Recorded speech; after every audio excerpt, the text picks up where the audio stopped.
Hi, everyone. I'm so excited. We have Dr. Hardt here, truly the legend.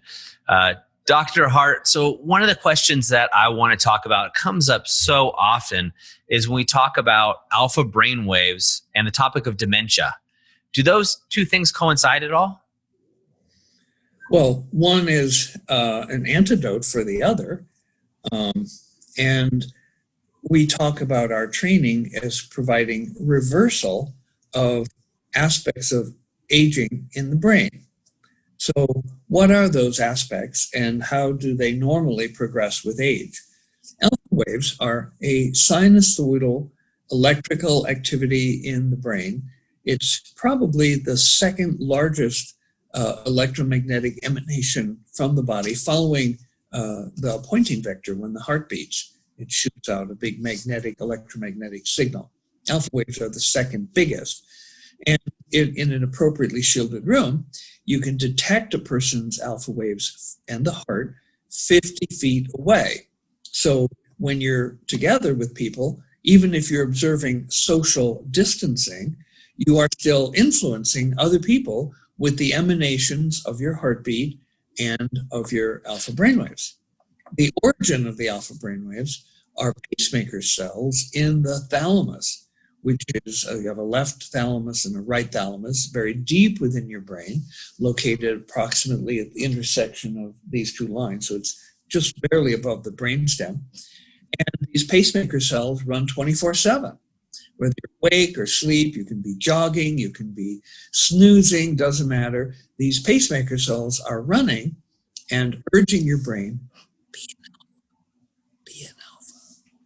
And what Shakespeare might call the slings and arrows of outrageous fortune get in the way from those signals emanating in the thalamus and then coming up to the cortex. There's a lot of things that can interrupt them. But let's say that other things being equal, we're measuring people's brainwaves at different stages of their life. It turns out that once hardening of the arteries or atherosclerosis sets in, there's a slowing of the frequency of the alpha waves that amounts to about 0.8 of a hertz for every 10 years of life. Now, the normal range of alpha is 8 cycles per second up to 13 cycles per second, and anything in there is considered alpha. And most people center around 10, 9.5, 10.5, in that range. And so if somebody is at 10 and atherosclerosis sets in, their alpha waves will slow 0.8 of a hertz for every 10 years of life. So in just a little over 10 years, they will have lost their alpha waves. Alpha will have slowed down into theta, and then they enter senility or senescence. Some people call it dementia, and they often die soon thereafter. Alpha is life, and an abundance of alpha is an indicator that your life is very likely going to continue in good stead for quite a while. And so I can cite some examples from one of my teachers and then colleagues, Dr. Charles Levant Yeager, who was a clinical electroencephalographer. And in the mid-50s, he was approached by the California State Department of Mental Hygiene and asked if he would be so kind as to accept a grant. Usually how you get grants, but Dr. Yeager was so renowned that the California State Department of Mental Hygiene wanted him to set up EEG labs in all of California's state hospitals. Right, the system had perhaps 35 different hospitals, and people who were mentally ill or otherwise disadvantaged were cared for in these facilities. And so every year, Dr. Yeager would travel around to the different facilities all over the very large state of California, and with a team of technicians who would go out into the wards, bring the patients in, put electrodes on their head, and record their brainwaves. This was before there was any brainwave feedback. These were just passive recordings that were written out by polygraph machines on polygraph paper. And then Dr. Yeager would flip through these big piles of paper, looking at the brainwaves, and based on that, he would make recommendations for their treatment, their therapy, maybe changes in their drug regime, or maybe even release from the hospital. And so he had been doing this for 30 years when he and I were sitting at lunch in the 80s. And he told me some stories. He said, you know, Jim, if there was a 103-year-old man and he had good alpha in his record, I knew he would be alive when I came back next year. And if it were a young person of 27 and their alpha had diminished or was gone, he would say a very special goodbye to that person, knowing that it was unlikely that they would be alive when he came back next year. Now, in another arena, there was a large hospital admission study conducted in Southern California at a large urban hospital. And for 6 months, anybody who was admitted to the hospital for any reason was given a routine EEG recording. Again, no feedback, just measuring the brainwaves. 6 months later, they were followed up, and half of the people who were admitted with a non-alpha record were dead 6 months later. And this was across all categories of admission: pregnancy, elective surgery, stabbing, gunshot wound, auto accident, fell down the stairs. If they were admitted to the hospital, they were given an EEG. Those with a non-EEG record, 50% were dead within 6 months. And so absence of alpha is an indicator of imminently impending mortality. And so it behooves us to do all we can to keep our alpha strong and of reasonably moderate frequency. Because if the alpha slows too much, it's going to drop down below 8 cycles per second, and then it's not alpha anymore, it becomes theta. And when we talk about dementias, there are 3 basic types of dementia. There's Alzheimer's dementia, there's Parkinson's dementia, and there's nonspecific dementia. And they are all associated with loss of alpha waves and replacement by theta. And then when the progression gets worse, the theta goes away and people have just delta waves in their brain. And as they do this, there's loss of psychic drive progressively, loss of intellectual function progressively, and loss of alpha waves. And so now in the case of Alzheimer's, there's actually physical deterioration structurally of the brain. Now, it may be that there is a bacterial component involved in the initiation of Alzheimer's. And the evidence for that is a study that was done with people who had taken the broad spectrum antibiotic tetracycline. It was popular in the 80s. And nobody who had taken tetracycline in the last 4 years had a heart attack. Well, that's fairly easy to understand because there are bacterial mats that will grow under certain conditions inside the blood vessels. These bacterial mats become the substrates for the deposition of fat and cholesterol, which then progressively clogs the artery and leads to heart attack. When you take antibiotics like tetracycline, these bacterial mats are destroyed, they disintegrate, and the clogs in the blood vessels float away and are cleared from the body. So that's pretty easy to understand. But why is it that nobody who'd taken tetracycline in the last 4 years was diagnosed with Alzheimer's? Well, the reasonable assumption is that there's some bacterial vector, some bacterial component that's involved at some stage in the initiation of Alzheimer's.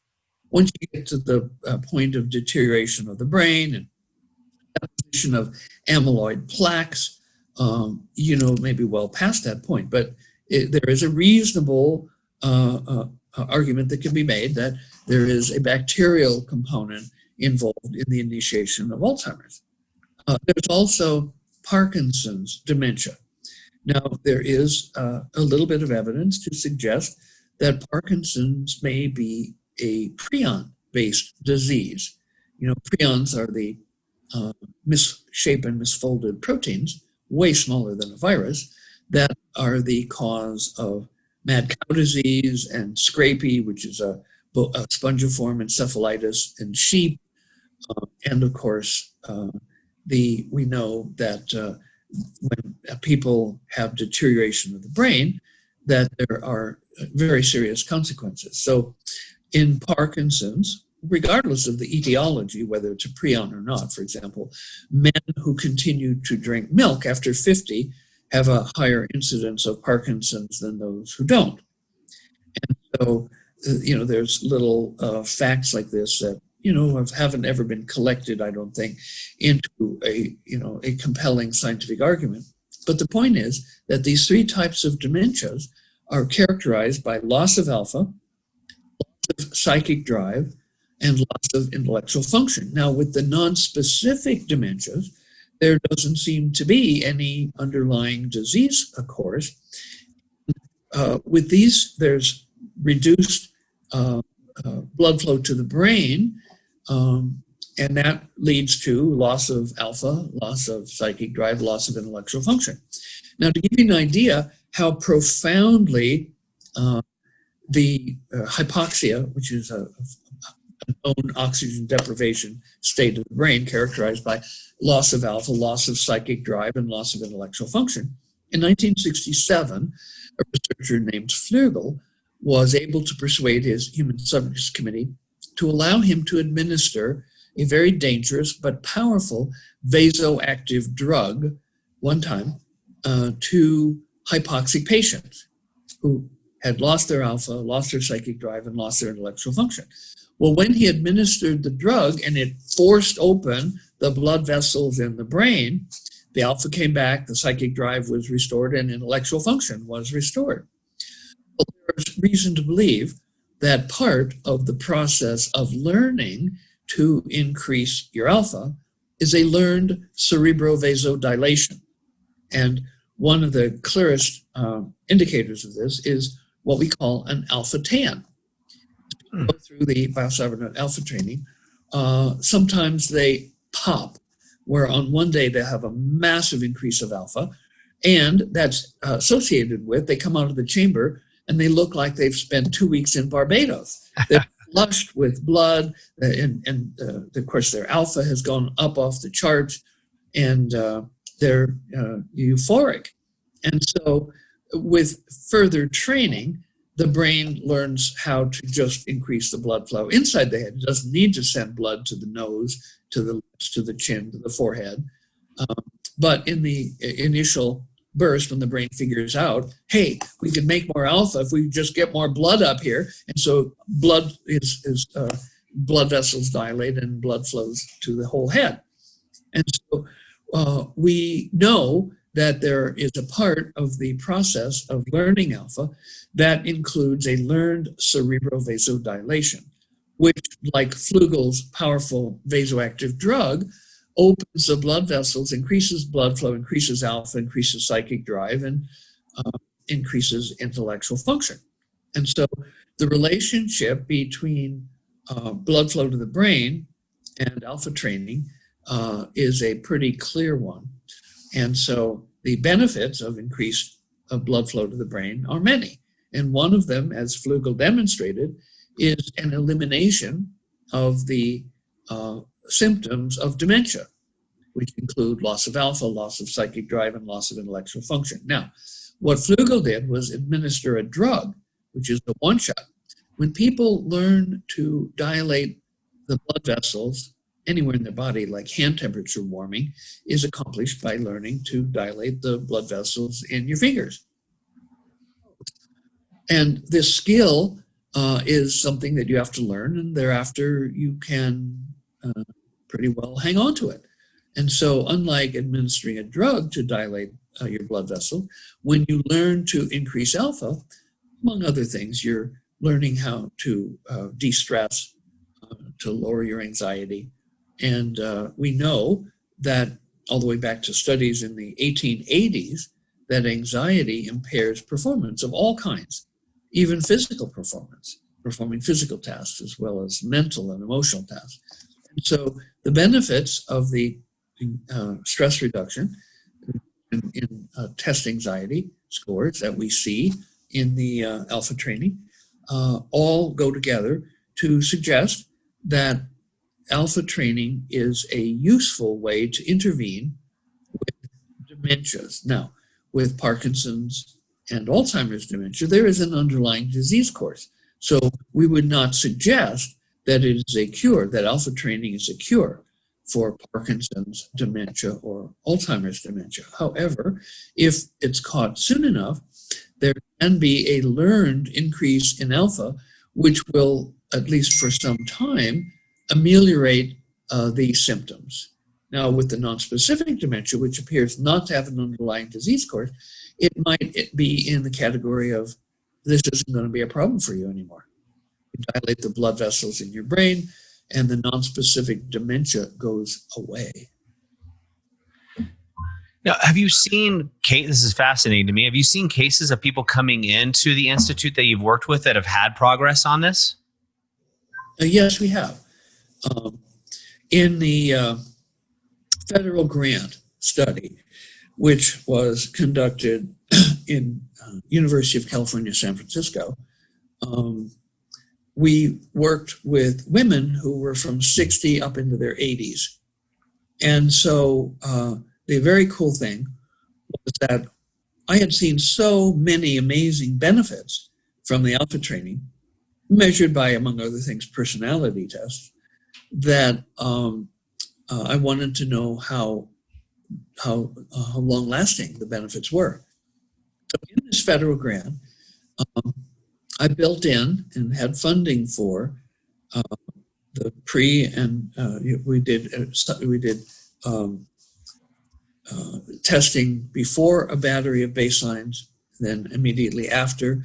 Then we did the training. Then we did a third set of personality testing, so 2 pre's and 1 post. But then we brought these people back at 6 months and retested them, and again at 12 months. Now, the study was run double blind, which of course is the gold standard in science. And so we couldn't tell the people anything until a full year was out. We couldn't even say, when they ladies would sometimes ask their technician trainers, "This has been so great, what can I do to keep this going?" And they would have to zip their lip. We say, we can't say anything for a year. We couldn't even say, meditate, not allowed. And so with us telling these people nothing, 6 months later, there were further improvements in their personality profile.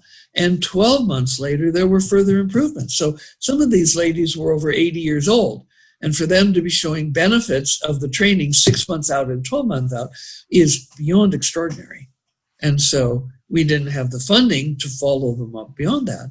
But yes, in a very systematic way, we did follow people up 6 months after their training and 12 months after. Which is absolutely fantastic. And I know when I've done my trainings at the Institute, I actually saw people who, were further along in their journey, so to speak, in years, and seeing them go through that change in such a short period of time was absolutely fascinating. And seeing that growth and being in contact with them and seeing them continue. And I'd imagine 1 year, 1 year after, if you're still growing, you would extrapolate that would continue. Absolutely. Well, Dr. Hardt, thank you so much for sharing the insights here on dementia, and thank you for all the work that you've been doing. Wonderful to talk with you again, Doug. Hi, I'm Tony Robbins. Listen, if you are looking to improve your brain, your psyche, your ability, your emotions, your ability to really maximize your performance, and you want to really dig into your brain, my dear friend, Dr. Jim Hardt, and his Biocybernaut program is extraordinary. I've been through it myself. My wife Sage has, members of my family have, and we found it to be truly extraordinary. But it is not for the faint at heart. Unless you're dead serious about really taking things to the next level, don't bother. We went through the Alpha program designed to maximize your ability to create alpha waves. And it was challenging and it was incredibly rewarding. And I'd recommend it to anybody serious about improving the quality of their lives or including the quality of their family lives as well. So check out Cybernaut, check out Dr. Jim Hardt. And if you do, I think you'll be really, really pleased. And the entire time you are learning to think and how you think these electrodes create sounds. And you learn how to put yourself in the zone of alpha. But it's a bitch. It's horrible. I wouldn't recommend it to anybody that wants easy experiences, but I'd recommend it to anybody that wants to grow immensely. And by the first day, I'm like, who do I got to shoot to get out of this thing? Oh, it's me. I'm the one that did this shit. Right? But by the end of the week, all 3 of us were able to go into this state of alpha. And if you're familiar with alpha, the best way I can describe alpha is there's no problem that can't be solved in Alpha. Because every problem that we have was created by us. Thank you for being here and absorbing this information about the science of brainwaves and about the stories of people whose lives have been beneficially altered, improved by doing brainwave training at Biocybernaut. And now I'm reaching out to you to invite you to come and be a part of the Biocybernaut adventure. Biocybernauts are to inner space what astronauts are to outer space. So come and adventure with us. And if you'd like to leave a comment on the videos, you can do that, or there's a link you can click if you'd like to learn more. We welcome you to Biocybernaut.